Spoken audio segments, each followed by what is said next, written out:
daawadayaal qaybtii labaad iyo wararkii warbixinada dhinaca diblomaasiyadda dabcan saan horey ku sheegnay waa sabti 2018 waana 18kii bisha markii ugu horeysay waxa la soo bandhigay baaritaan ku saabsan cidda lahayd ama hubkii loo adeegsaday ee lagu laayay caruurta faraha badan ee gobolka Sacda lagu laayay dalkaas Yemen meesha lagu soo sameeyay waxaana la ogaaday inuu ahaa hub cunaqabatayn tiisa muddo yar ka hor ay qaaday dalka Mareykanka oo Sacuudiga ka iibisay taasoo ay saartay dawladda hore Mareykanka madaxweyne Barack Obama war qoraal ah oo ay soo saartay wasaaradda arrimaha dibadda dalka Mareykanka State Department ayaa lagu cadeeyay in hubka loo adeegsaday weerarkii iskuulka baska ahaa ee caruurtu saarnaayeen ee toddobaadkii hore ka dhacay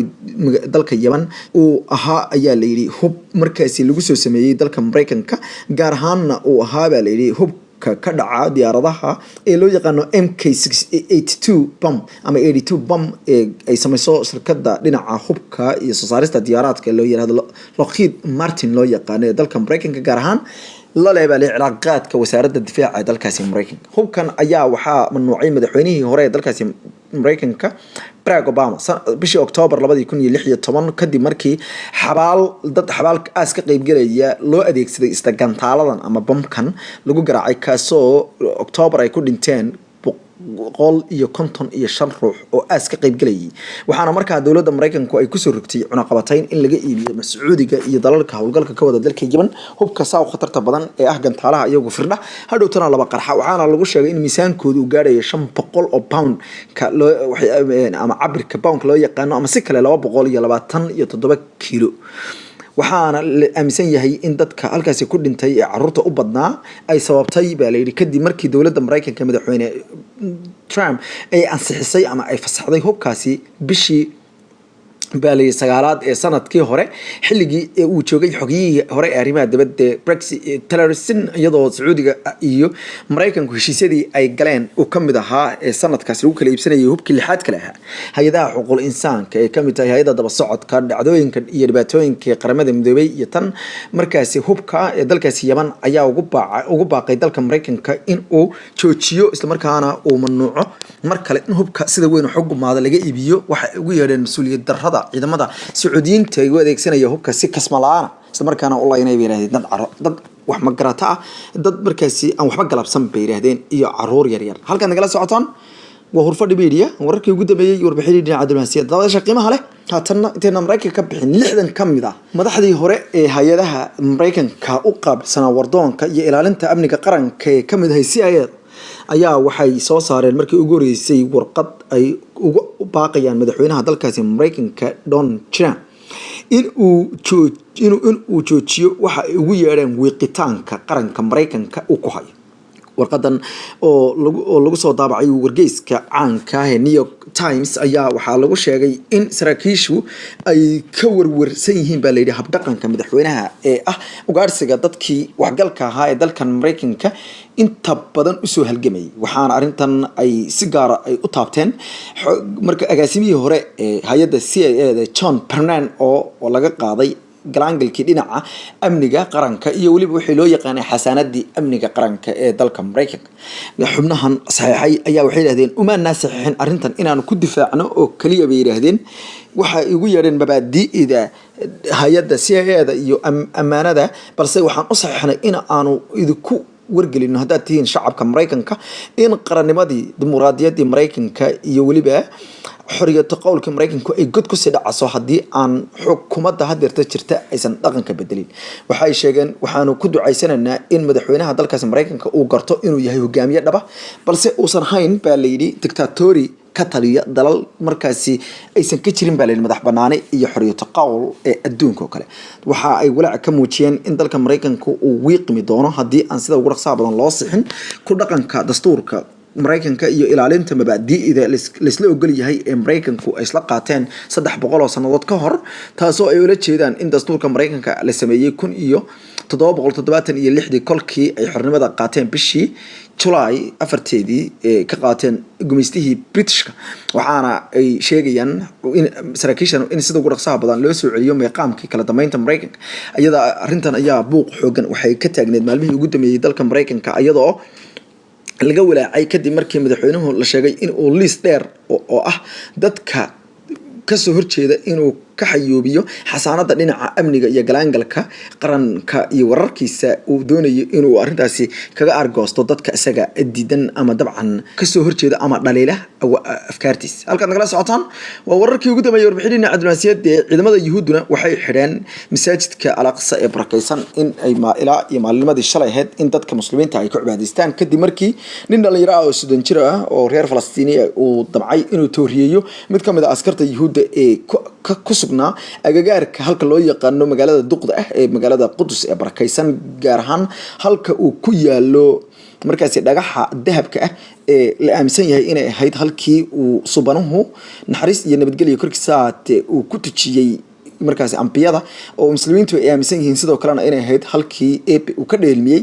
kolkii markaasi habeenkii dheelminta waxaana la sheegay in askari uu ku soo dhawaaday goob aan loogu talagelin yuhuudda sidaa daraadeedna nin dhalinyaro ah uu damcay inuu toori ka gaarsiiyo balse isagoo aan gaarin ayaa askari kale arkay kaasoo dadejiyay in la toogto ninkii dhalinyarada ahaa. wararka waxay sheegayaan in ciidamadu ay xidheen in lagu tukado halkaasi waxaana qaybta ay markaasi yuhuuddu xoog ku haystaan ee loo yaqaano qaybta al-Breqa oo ah halka la aaminsan yahay ama muslimiinta ama aqoonyahanka dadka islaamka ay sheegeen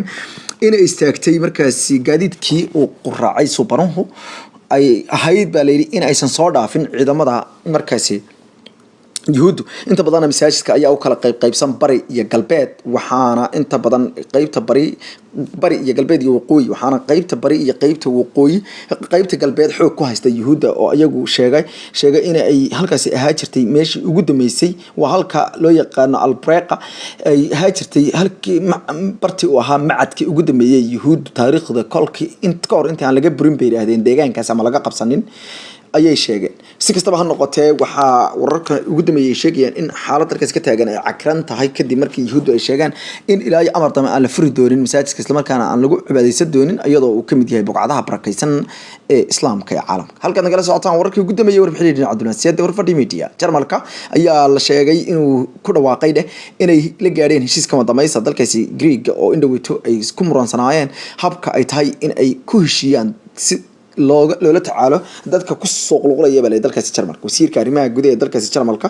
oo asagu ah nin uu madax martay soo galootin naciibka waana kala yiraahdo Horst Seehofer ayaa ku dhawaaqay in dalka Greek laga dhaadhiciyay ugu dambeyntii inuu saxeexo heshiis ogolaanaya in dadka dalkiisa iska dhiiba dib loogu celiyo inkastoo heshiiskan lagu cadeynin inay ku jiraan dadkii hore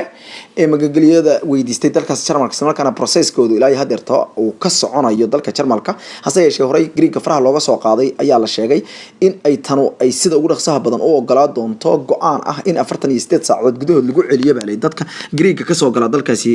Jarmalka isla markaana la joojo baa heshiiskan mid lamid ah ayaa dalka Spain u saxeexay dalka Jarmalka haatanna waxaa loo jahaysanaya dalka Talyaaniga sida ay sheegayso afayeenka wasaaradda arrimaha gudaha ee dalkaasi Jarmalka gabadha la yiraahdo Eleanor Bettman. Miss Bettman ayaa war shirjirayd oo ay la qabatay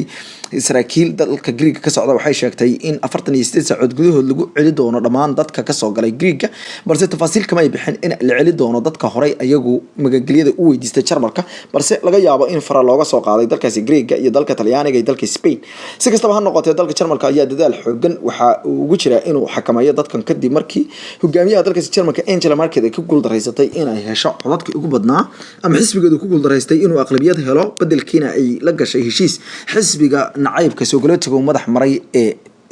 Mr. Seehofer uu madaxda ka yahay. dabadayaasha qiimaha leh wali iyo warbixin dhinaca diblomaasiyadda aynu ku jirnaaye haatanna dalalka Turkiga iyo Shiinaha iyo Ruushka. dalalka Ruushka iyo Shiinaha ayaa waxa ay labadooda hoosta ka xariiqeen inay taageero xooggan sii doonaan dalka Turkiga. afayeenka wasiirka arrimaha dibadda ee dalkaasi Shiinaha ayaa war qoraal oo soo saaray wuxuu sheegay in la xoojinayo wuxuu ugu yeeray dhaqaalaha dalkaasi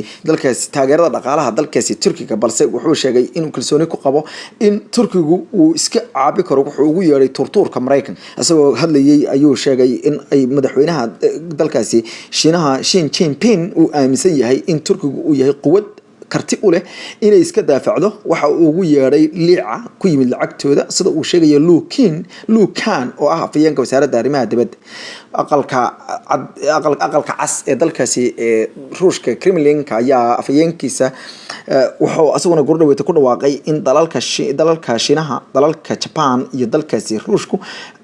iyo dalkaasi Turkiga ay ku heshiiyeen in lacagta dalkaasi liirada ee loo yaqaano dalka Turkiga ay wax kaga iibsan doonaan isla markaana ay bedelkii ay qaadan lahaayeen dollar haatan lacagta liirada ah ay ku ganacsan doonaan shucuubta balay reer Russia ayadoo la rajeynayo in dad gaaraya 10 milyan oo Russian ay sanadkan ay noqdaan buuxiyaan maalmaha soo socda in ay noqdaan dadka ugu faraha badan ee ku taga dalxiiska dalkaasi Turkiga waxa uu sheegay afayeenka u hadlay aqalka dalkaasi